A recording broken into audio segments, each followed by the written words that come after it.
ஒருத்தர் வந்து சந்திர மகாதசையில் பிறக்கிறாங்க, இல்லைனா சந்திர மகாதசை வந்து எனக்கு வரப்போகுது, அடுத்ததான் நான் அதுதான் சந்திக்க போகிறேன் அப்படிங்கும்போது அதோட பலன்கள் வந்து எப்படி இருக்கும் சார்? கிருஷ்ணன் வந்து பார்த்தீங்க அப்படின்னா ரோகிணி நட்சத்திரம். அவர் வந்து பிறந்தது ஒரு தாய், அவரை வளர்த்துறது ஒரு தாய். அப்போ வளர்ப்பு தாய் அப்படிங்கிறது கண்டிப்பாக இருக்கக்கூடிய ஒரு முக்கியமான விஷயம். டக்குன்னு நீங்கள் ஒரு விஷயத்தை கேட்டிங்கன்னா ஆஹா ஓஹோன்னு சொல்லுவாங்க. அதே விஷயத்தை ஒரு 10 நிமிஷம் கழித்து கேட்டு பாருங்கள், அதெல்லாம் ஒன்றும் இல்லைங்க அப்படின்னு சொல்லுவாங்க. மிடில் ஸ்டேஜில் இருக்கக்கூடிய ஒருத்தருக்கு சந்திர திசை வரும் பொழுது மனதளவில் ரொம்ப உறுதியாக இருக்கும். ஒரு முடிவை எடுக்கிறதுல 100 முறைக்கு ஒரு டைம் கூட யோசிக்கலாம். வயதில் மூத்த பெண்கள் நம்மளை வந்து ரொம்ப ஒரு மோசமாக பேசக்கூடியது, அவர்களுடைய விஷயங்களில் நம்ம தலையிட்டு அவமானப்படக்கூடியது, நம்மளுடைய தாயே நம்மளை திட்டக்கூடியது. ஒரு 60 வயசுக்கு மேலே சந்திர திசை வருது. அப்போ அவங்க என்ன பண்ணணும் அப்படின்னா,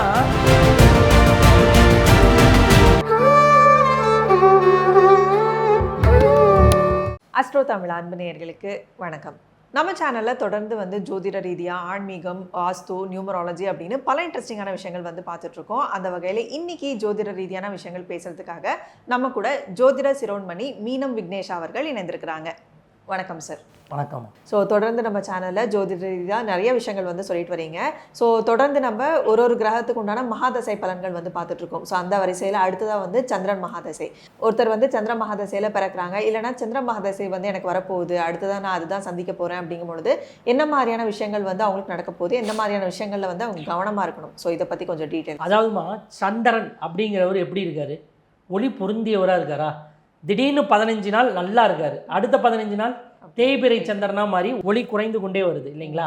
அப்போ இந்த சந்திர மகாதசையில் யார் யாரெல்லாம் பிறப்பா அப்படின்னா, ரோகிணி நட்சத்திரத்தில் பிறந்திருக்கக்கூடியவர்கள், அஸ்தம் நட்சத்திரத்தில் பிறந்திருக்கக்கூடியவர்கள், திருவோணம் நட்சத்திரத்தில் பிறந்திருக்கக்கூடியவர்கள், இதெல்லாம் சந்திரனுடைய நட்சத்திரம். இதில் பிறந்திருக்கக்கூடிய எல்லாருக்கும் முதல் தசை சந்திர தசையாக வரும். அதே மாதிரி சூரியனுடைய நட்சத்திரமான கிருத்திகை, உத்திரம், உத்திராடம், இந்த நட்சத்திரத்தில் பிறந்திருக்கக்கூடியவர்கள் எல்லாருக்கும் ஒரு மிடில் ஸ்டேஜில், மிடில் மீன்ஸ் இளமை காலத்திலேயே வந்துடும்.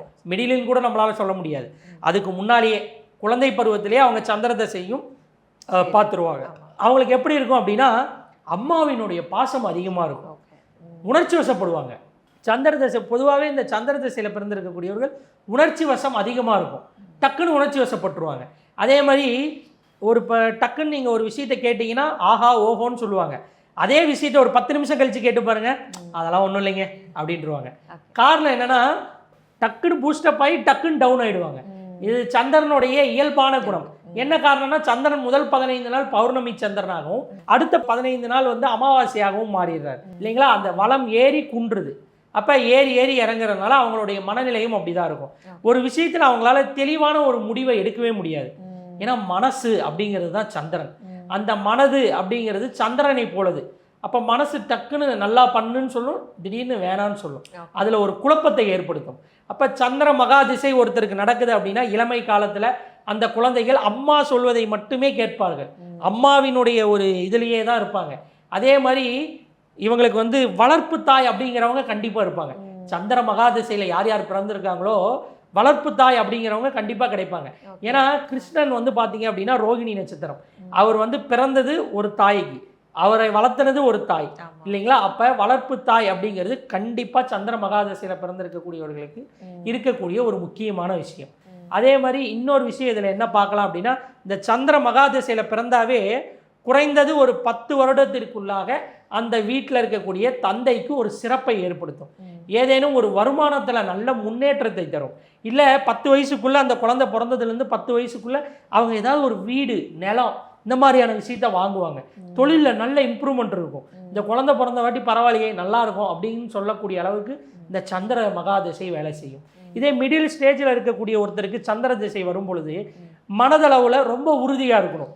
ஒரு முடிவை எடுக்கிறதுல 100 முறைக்கு ஒரு டைம் கூட யோசிக்கலாம், ஒரு முறைக்கு 100 டைம் கூட யோசிக்கலாம், அது பிரச்சனை கிடையாது. யோசித்த வாட்டி பின்வாங்கக்கூடாது. என்ன காரணம்னா, டக்குன்னு அவங்க அதுலேருந்து வெளியே வந்துடுவாங்க. அப்படி வரக்கூடாது. இந்த மாதிரியான விஷயங்களில் ரொம்ப கவனமாக இருக்கணும். அதே மாதிரி தாய்கிட்ட ரொம்ப வந்து பாசத்தோடு இருப்பது, தங்களோட வயதில் மூத்த பெண்கள்கிட்ட ரொம்ப நல்லா பாசமாக நடந்துக்கிறது, பாசமாக பேசுறது, இந்த மாதிரியான விஷயங்கள் எல்லாம் செய்வாங்க. இப்போ சந்திரன் நல்லா இல்லை அப்படின்னா என்ன நடக்கும்? ஒன்றுமே இல்லை. சந்திரன் நல்லா இல்லைன்னா வயதில் மூத்த பெண்கள் நம்மளை வந்து ரொம்ப ஒரு மோசமாக பேசக்கூடிய நிலை, அவர்களுடைய விஷயங்களில் நம்ம தலையிட்டு அவமானப்படக்கூடியது, நம்மளுடைய தாயே நம்மளை திட்டக்கூடிய நிலை, இந்த மாதிரியான விஷயங்கள்லாம் ஏற்படும். அப்போ உணவு சரியாக கிடைக்காது. உணவுனா சந்திரன் தானே. சந்திர மகாதசையில் சந்திரன் நல்ல நிலையில் இல்லைன்னு வைங்க, சரியான சாப்பாடு கிடைக்காது, கெட்டுப்போன உணவு கிடைக்கும். எங்கே போனாலும் லேட்டாக சாப்பிட்றது, 1 மணிக்கு சாப்பிட்றவங்க 3 மணிக்கு சாப்பிட்றது, இந்த மாதிரியான விஷயம். சந்திரன் நல்லா இருந்தால் சூப்பரான ஃபுட்டு கிடைக்கும். அப்போ இந்த மாதிரியான விஷயங்கள்லாம் சந்திர மகாதசையில் நடக்கும். பயணம் அதிகமாகுமா? பயணம்ங்கிறது ரொம்ப அதிகமாகும். சந்திர திசை உனக்கு ஒருத்தருக்கு ஆரம்பிக்குது அப்படின்னா பயணங்களை அவர்கள் ஏற்படுத்தி கொள்ள வேண்டும். இல்லை அது தானாக வருதுன்னா அதை வந்து உறுதி செஞ்சுக்கணும். அப்படி பண்ணும் பொழுது பயணத்தால் இவர்களுக்கு லாபம் ஏற்படும். Okay okay. இப்போ இங்கேருந்து ஒரு 10 கிலோமீட்டர் போய் ஒரு வேலைக்கு போகணும் அப்படின்னா, இங்கே வீட்டுக்கிட்டே ஒரு 5000 10,000 சம்பளத்துக்கு போயிட்டு இருப்பாங்க. 5000 ரூபா தரேன் வாங்க அப்படின்னா, ஒரு 10 கிலோமீட்டர் அந்தாண்ட இருக்குன்னு இவங்க போகாமல் விட்டுறக்கூடாது. சந்திர திசை ஆரம்பிக்குது, நல்லா இருக்குது சந்திரன்றப்ப தாராளமாக போகலாம். போகிறது மூலியமாக அது நல்லா இருக்கும், அந்த திசை இன்னும் வலுப்படும். அப்போ என்ன ஆகும், எல்லா நன்மைகளும் நமக்கு கிடைக்கக்கூடிய வாய்ப்பு இந்த சந்திர மகாதசையில் இருக்கும். இதே ஒரு எண்டிங் வயசில், அதாவது ஒரு 60 வயசுக்கு மேலே சந்திர திசை வருதுன்னு வைங்க, அப்போ அவங்க என்ன பண்ணணும் அப்படின்னா, சந்திர திசை வரும்பொழுது மனைவி மக்கள் இவங்க கூடலாம், அதாவது தன் மகள்கள் இவங்க கூடலாம் இருக்கணும்னு ரொம்ப ஆசைப்படுவாங்க. அந்த பாசத்துக்கு ரொம்ப அடிமையாவாங்க. அப்போ வந்து அவங்க என்ன பண்ணணும், அவங்க உறவினர்களோடு இருக்கிறது, தனித்து இருக்கிறப்ப அவங்க வந்து குடும்பத்தோடு சேர்ந்து இருக்கிறது, இந்த மாதிரியான விஷயத்தை அவங்க செஞ்சுக்கிட்டாங்க அப்படின்னா நல்லா இருப்பாங்க, பெருசாக பாதிப்பு இருக்காது. இப்போ சந்திர திசைக்கு என்ன மாதிரியான பரிகாரங்கள் அப்படின்னு பார்த்துக்கிட்டிங்கன்னா, ஒன்றுமே இல்லை, அம்மன் வழிபாடு, பெண் தெய்வங்களை வழிபாடு செஞ்சாவே சூப்பராக இருக்கும். மற்றபடி பெருசாக பாதிப்பு அப்படிங்கிறது சந்திர திசை யாருக்கும் தருவதில்லை. ஓகே. ஸோ இப்போ வந்து ஒரு சந்திர திசை நடக்குது அப்படின்னா, இந்த ஒரு குவாலிட்டி வந்து நீங்கள் கண்டிப்பாக சந்திச்சிருப்பீங்க, இந்த ஒரு விஷயம் வந்து கண்டிப்பாக நீங்கள் லைஃப்பில் பண்ணியிருப்பீங்க அப்படின்னா நீங்கள் என்ன சொல்வீங்க சார்? இப்போ சந்திரன் திசை நடக்க போகுது அல்ல நடந்துருச்சு அப்படின்னா அவங்களுக்கு என்ன மாதிரியான விஷயங்கள்லாம் நடக்கும் அப்படின்னா, பெண்கள் மீது ரொம்ப பக்தி அதிகமாக இருக்கும். இப்போ அம்மா இருக்காங்க அப்படின்னா அம்மா மேலே பாசம் அதிகமாகும், எல்லா உறவுகள் மீதும் பாசம் அதிகமாகும். இதுக்கு முன்னால் நான் இப்படி இல்லையே அப்படின்னு சொல்கிற அளவுக்கு உங்களை நீங்களே மாற்றிக்கிற அளவுக்கு அந்த பாசங்கள் அதிகமாக இருக்கும். குடும்பத்து மேலே ஈடுபாடு அதிகமாக இருக்கும். இதுதான் சந்திரனுடைய திசையில் நமக்கு முக்கியமாக நடக்கக்கூடிய விஷயங்கள். அதே மாதிரி மனசு ஏற்ற இறக்கமாகவே இருக்கும். ரொம்ப அக்யூரேட்டாக முடிவெடுக்கக்கூடியவங்களாம் இந்த காலகட்டத்தில் சந்திர திசையில் முடிவுகள் எடுப்பதில் ரொம்ப தடுமாற்றம் அப்படிங்கிற ஒரு விஷயம் நல்லா நடக்கும். அதை கண்கூட நம்மளால் பார்க்க முடியும். Okay sir. ஸோ ரொம்ப சிறப்பாக வந்து சந்திர மகாதசையை பற்றி ரொம்ப டீட்டெயில்டாக வந்து சொல்லியிருக்கீங்க. ஏன்னா ஒரு சந்திர மகாதசை நடக்குது அப்படின்னா இந்த மாதிரியெல்லாம் விஷயங்கள் நடக்கும். ஸோ முன்னெச்சரிக்கை நம்ம இந்த மாதிரி வழிபாடுகள் பண்ணால் அந்த திசையில் வரக்கூடிய ப்ராப்ளம்ஸ் எல்லாமே வந்து ஃபேஸ் பண்ணுறதுக்கான ஒரு தைரியம் வந்து கிடைக்கும் அப்படின்னு சொல்லி ரொம்ப அற்புதமாக வந்து சொல்லியிருக்கீங்க. ஸோ தொடர்ந்து அடுத்தடுத்த பதிவுகளில் அடுத்தடுத்த கிரகத்தோட மகாதசைகளை பற்றி பேசலாம் சார். அது வரைக்கும் நன்றி. வணக்கம். நன்றி மேடம்.